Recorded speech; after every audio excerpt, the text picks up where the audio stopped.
दोस्तों, आज हम आपको कामदा एकादशी की व्रत कथा बताने जा रहे हैं, जिसे करने वाले की सारी मनोकामना पूर्ण होती है। एक समय की बात है, महाराज युधिष्ठिर और भगवान श्री कृष्ण के बीच संवाद चल रहा था। तभी युधिष्ठिर ने भगवान श्री कृष्ण से पूछा, हे केशव, मुझे चैत्र मास के शुक्ल पक्ष में आने वाली एकादशी के बारे में बताने की कृपा करें। हे महाराज युधिष्ठिर, चैत्र मास के शुक्ल पक्ष में आने वाली एकादशी को कामदा एकादशी के नाम से जानते हैं। इस व्रत का जो भी पालन करता है उसके सारे पाप नष्ट हो जाते हैं और इसके अलावा उसे पुत्र की प्राप्ति भी होती है। आप कामदा एकादशी व्रत के बारे में जानना चाहते हैं तो सुनिए। एक समय की बात है, चंद्रपुर नाम के एक नगर में राजा पुंडरीक राज्य करता था। उस नगर में अनेकों किन्नर, अप्सरा तथा गंधर्व निवास करते थे। उनमें से एक जगह पर ललित और ललिता नाम के दो पति पत्नी रहते थे। वो दोनों एक दूसरे से अथाह प्रेम करते थे। दोनों बहुत देर के लिए भी एक दूसरे से अलग होने पर व्याकुल हो जाया करते। एक बार की बात है कि राजा पुंडरीक के महल में ललित गायन और नृत्य भी कर रहा था। लेकिन इसी बीच उसे अपनी पत्नी ललिता की याद आ गई, जिसकी वजह से उसका गाना बेसुरा हो गया और उसके पैर की रफ्तार भी कम हो गई। ऐसे में वहां पर मौजूद काकरोट नाम के नाग ने उसके मन की बात को समझ लिया और उसने राजा से कहा, महाराज, क्या आपको ललित का गायन बेसुरा नहीं लग रहा है? इतना ही नहीं महाराज, वो तो ठीक से नृत्य भी नहीं कर रहा है। दरअसल उसे अपनी पत्नी की याद आ रही है, जिसकी वजह से उसका ध्यान यहाँ पर नहीं लग रहा है। काकरोट नाग की बात सुनकर राजा क्रोधित हो जाते हैं और अपने सिंहासन पर से उठकर चिल्लाते हुए कहते हैं, रुक जाओ! तुम्हारी हिम्मत कैसे हुई मेरे सामने अपनी पत्नी को याद कर बेसुरा गाने और इस तरह नृत्य करने की? मैं तुम्हें इस घोर अपराध के लिए क्षमा नहीं कर सकता। अतः मैं तुम्हें श्राप देता हूँ कि तुम इसी वक्त कच्चा मांस और मनुष्य का मांस खाने वाले राक्षस बनकर अपने इस कर्म का फल भोगोगे। पुंडरीक के श्राप देते ही ललित भयंकर राक्षस बन गया और फिर इसके बाद वो अनेकों प्रकार के दुख भोगने लगा।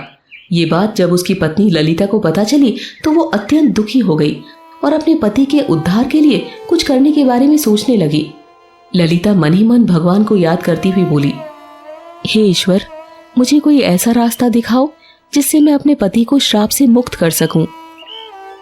इधर ललित घोर दुख सहता हुआ जंगलों में रहने लगा और ललिता उसके पीछे पीछे जाती और पति की ऐसी हालत देखकर रोती रहती। एक बार वो ललित के पीछे घूमते घूमते विंध्याचल पर्वत पर जा पहुंची। वहां पर श्रृंगी ऋषि का आश्रम था।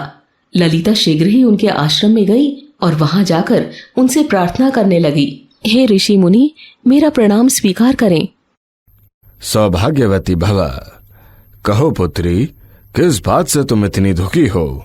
तुम कौन हो और यहाँ पर किस लिए आई हो? मुनिवर, मेरा नाम ललिता है। मेरे पति राजा पुंडरीक के श्राप के कारण विशालकाय राक्षस बन गए हैं। यही मेरे दुख का कारण है।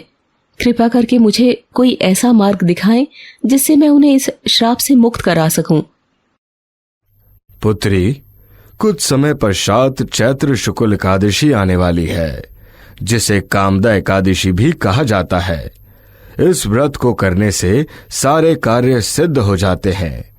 अगर तुम भी ये व्रत रखो और उसका पुण्य तुम अपने पति को दे दो तो वो जल्द ही राक्षस योनि से मुक्त हो जाएंगे और राजा के श्राप से भी मुक्त हो जाएंगे। अगर ऐसा है तो मैं अवश्य ही कामदा एकादशी का व्रत रखूंगी। मैं अपने पति के लिए कुछ भी कर सकती हूँ। अब मुझे आज्ञा दीजिए। बाद में ऋषि श्रृंगी के कहे अनुसार ही ललिता ने कामदा एकादशी का विधिवत व्रत रखा और पूजन किया। इसके बाद द्वादशी को वो फिर से ऋषि के पास गई। उनके सामने अपने व्रत का फल अपने पति को देती हुई भगवान से प्रार्थना करने लगी। ललिता हाथ जोड़कर बोली, हे प्रभु, मैंने कामदा एकादशी का व्रत पूरी सच्ची श्रद्धा के साथ की है। मैं चाहती हूँ कि इस व्रत का फल मेरे पति को प्राप्त हो और वो श्राप से मुक्त होकर पहले की तरह हो जाएं। उन्हें राक्षस योनि से मुक्ति मिल जाए। ललिता के ये कहते ही ललित श्राप मुक्त हो गया, जिसकी वजह से वो पहले की तरह ही दिव्य शरीर वाला बन गया।